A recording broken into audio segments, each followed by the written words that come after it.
Coulombs law का numerical अपन को आज करना है, ठीक है। और इलेक्ट्रिक फील्ड, ये आपके दो टॉपिक हैं जो अपन को पढ़ना है। तो सबसे पहले कूलाम्स लॉ क्या होता है, तो कूलाम्स लॉ जिन लोगों ने नहीं पढ़ा है वो उसका सिर्फ फॉर्मूला देखेंगे। मान लो 2 पॉइंट चार्ज है Q1 और Q2, है ना, इनके बीच की डिस्टेंस R है और इनके बीच में लगने वाला फोर्स F है। अब मैं आपसे पूछूं, ये प्लस माइनस कुछ भी हो सकते हैं बेटा, प्लस माइनस कुछ भी हो सकते हैं, दोनों प्लस हो सकते हैं, दोनों माइनस हो सकते हैं, एक प्लस का हो सकता है, एक माइनस का हो सकता है। ये प्रूफ मैं लास्ट टाइम पे करवा चुका था। तो आज इसके बीच में कितना फोर्स लगता है वो फॉर्मूला अपन देखेंगे। फोर्स लगता है F equal to 1/4 pi epsilon naught Q1 Q2 upon R square. 2 point चार्जों के बीच में हमेशा यही फोर्स लगेगा, क्या, 1/4 pi epsilon naught Q1 Q2 upon R square.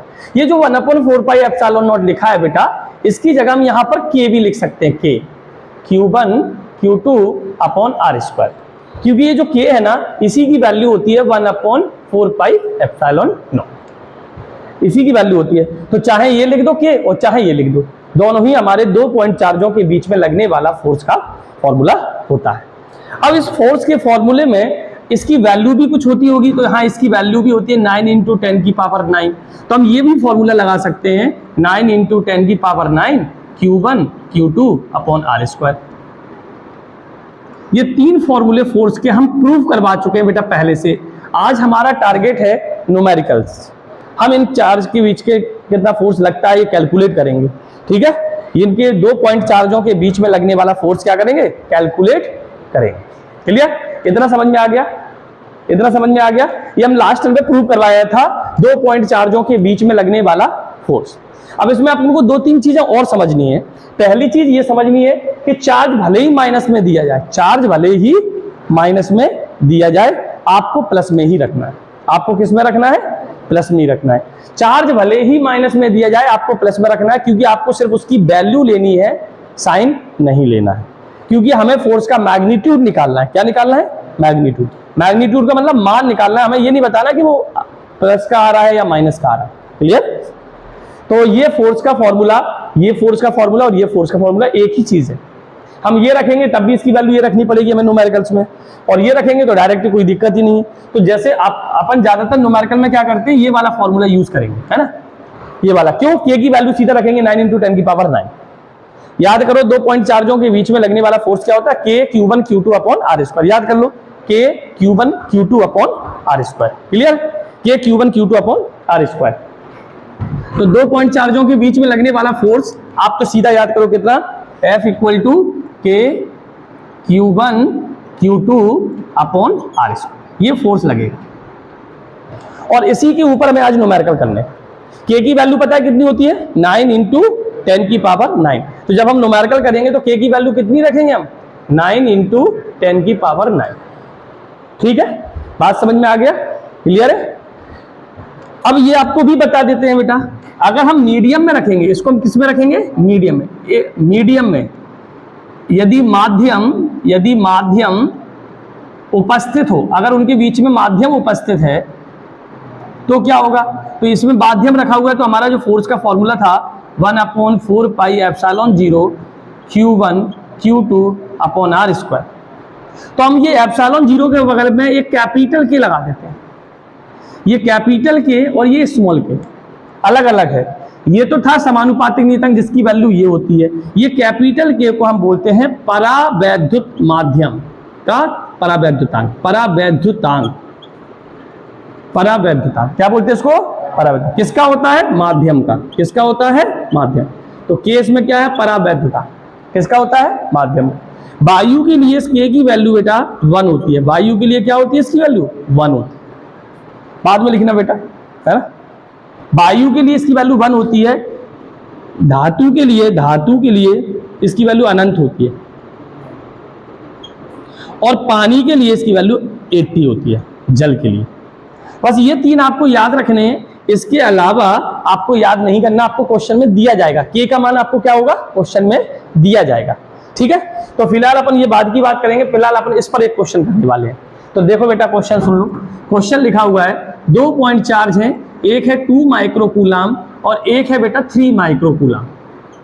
दो बिंदु आवेश है, दो बिंदु आवेश, एक 2 माइक्रोकूलम, एक 3 माइक्रोकूलम, ठीक है। अब ये 2 माइक्रोकूलम और 3 माइक्रोकूलम क्या होता है? कुछ नहीं होता बेटा, ये जो माइक्रो लिखा हुआ है इसका मतलब ही होता है 10 की पावर -6।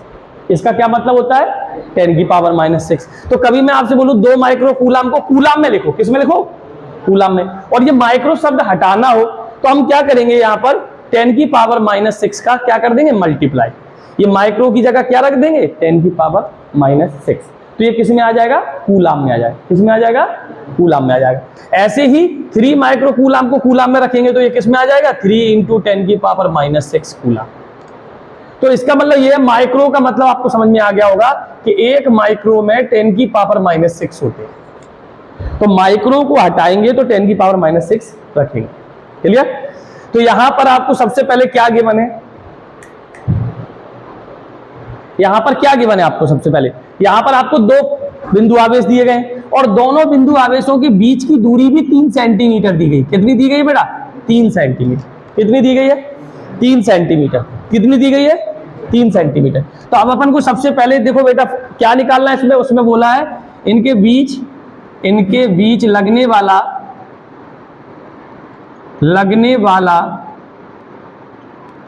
बल ज्ञात करो। बल ज्ञात करो। इनके बीच लगने वाला क्या ज्ञात करना है? बल ज्ञात करना। क्या ज्ञात करना है? बल ज्ञात करना। तो बल का फॉर्मूला आपके सामने लिखा हुआ है K Q1 Q2 upon R²। अगर हमको बल निकालना है तो हमको क्या चाहिए? K Q1 चाहिए, Q2 चाहिए और R² चाहिए। क्लियर? अब अगर हमारे पास में Q1 हो, Q2 हो और R हो, K की वैल्यू तो पता है कितनी होती है? तो Q1 Q2 और R पता हो तो कर लेंगे कि नहीं कर लेंगे? तो इस वाले क्वेश्चन में बताओ Q1 कितना दिया है? 2 माइक्रोकूलम। माइक्रोकूलम को कूलम में बदलना पड़ेगा तो 2 × 10 की पावर -6 कूलम। बताया था माइक्रो का मतलब। ऐसी Q2 जो दिया गया है Q2 = 3 माइक्रोकूलम, तो 3 × 10 की घात -6 कूलम। ऐसी इसमें R दिया गया है बेटा 3 सेंटीमीटर। सेंटीमीटर को मीटर में बदलेंगे 3 × 10 की पावर -2 मीटर। भैया जैसे माइक्रो में होता है वैसे ही सेंटी में भी 10 की पावर -2 होता है। ये सेंटी का मतलब होता है। नहीं पता तो आप तो ऐसे याद रख लेना, 1 सेंटीमीटर में 1/100 मीटर होते हैं। तो 10 की पावर 100 को 10 की पावर 2 लिखेंगे। 10 की पावर 2 ऊपर जाएगा तो 10 की पावर -2 मीटर हो जाएगा। हो जाएगा कि नहीं हो जाएगा? हो जाएगा ना। तो बस यहां पर आपको भी सेंटी का मतलब 10 की पावर -2 मीटर।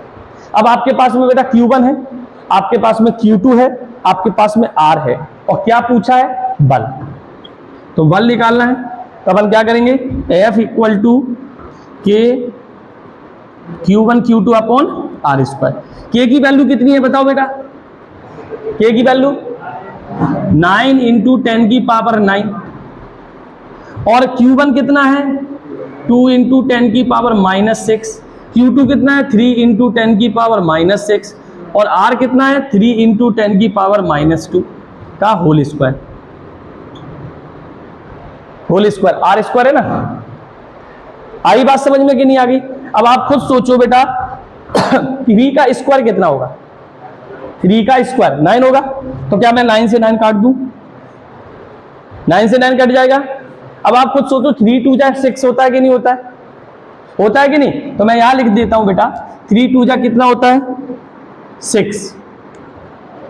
3 × 2 = कितना होता है? 6। अब ध्यान से देखो -6 कितना होता है? -12। कितना होता है? -12। ये कितना है? +9। -12 में से +9 गया, कितना बचा? -3। तो हमने यहाँ पे लिख दिया -3। और ये 10 की पावर -2 है तो उसको 2 बार लिखेंगे तो 10 की पावर -4 हो जाएगा। हो जाएगा कि नहीं हो जाएगा?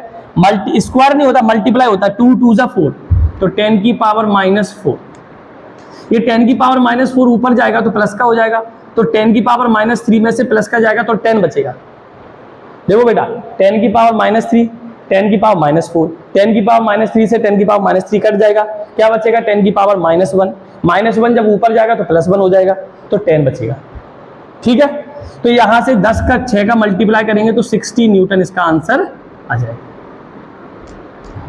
आ जाएगा कि नहीं आ जाएगा? आ जाएगा कि नहीं? क्लियर है? समझ में आ गया? लिख लो। अब अपन दूसरा क्वेश्चन करते हैं। देखो बेटा, है ना, एक क्वेश्चन दिया गया है, दो बिंदु आवेश 4 माइक्रोकूलाम तथा 3 माइक्रोकूलाम, माइनस का 3 एक माइक्रोकूलाम, एक दूसरे से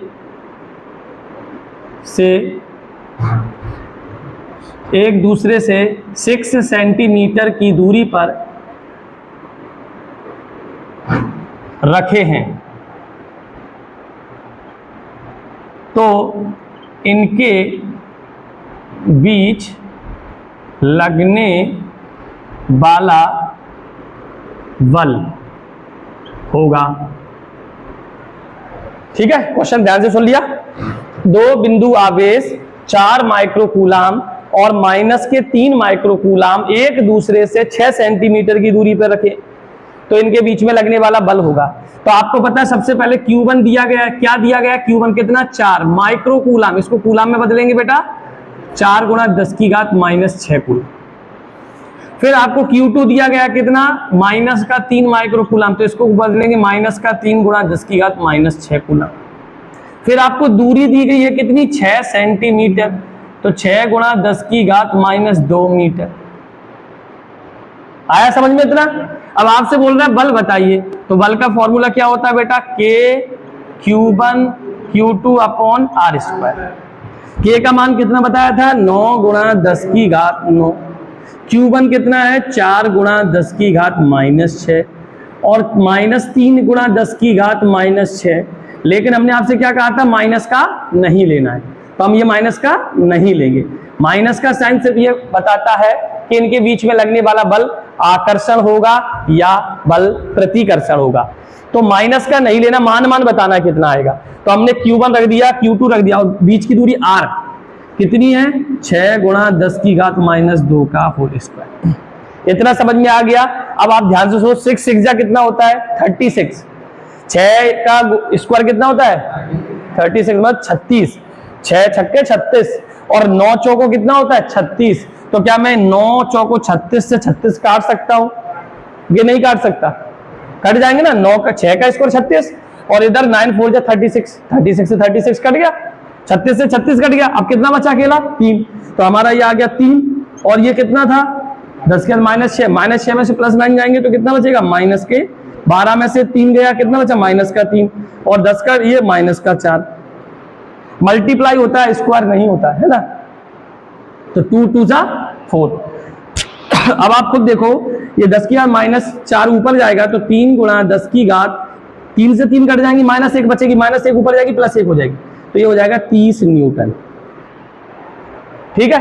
अब इसी क्वेश्चन में मान लो वो ये पूछ लेता कि दोनों बिंदु आवेशों के बीच में लगने वाला बल होगा, ये पूछा उसने, और मान लो इसी क्वेश्चन में उसने ये चीज भी पूछ ली होती है कि दोनों,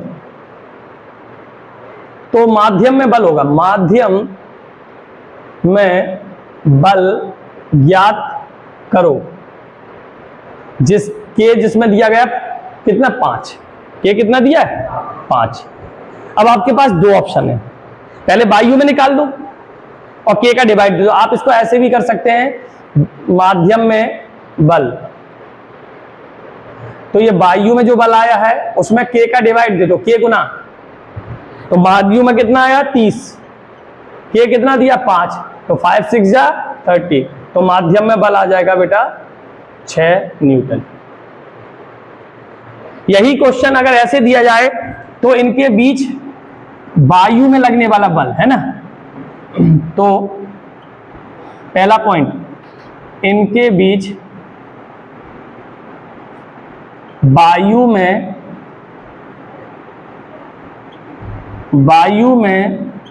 लगने वाला बल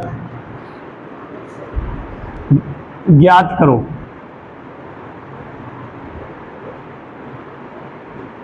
और माध्यम में ज्ञात करो, वायु में ज्ञात करो, माध्यम में अगर के आपका 5 दिया गया तो वायु में हमने निकाल ही दिया और माध्यम में के का डिवाइड दे देंगे। ठीक है, लिख लो। ठीक है, क्वेश्चन कह रहा है 2 आवेशों के बीच में लगने वाला बल 60 न्यूटन है, तो अगर वही आवेश माध्यम में रखें तो कितना बल लगेगा, जबकि माध्यम का परावैद्युतांक कितना है 3। तो आपको पता है माध्यम का जो बल होता है वो वायु से k गुना कम हो जाता है, k का डिवाइड देते हैं कि नहीं, बताया था अभी।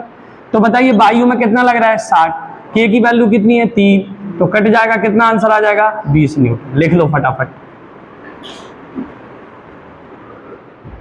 लिख लो, नहीं आया समझ में।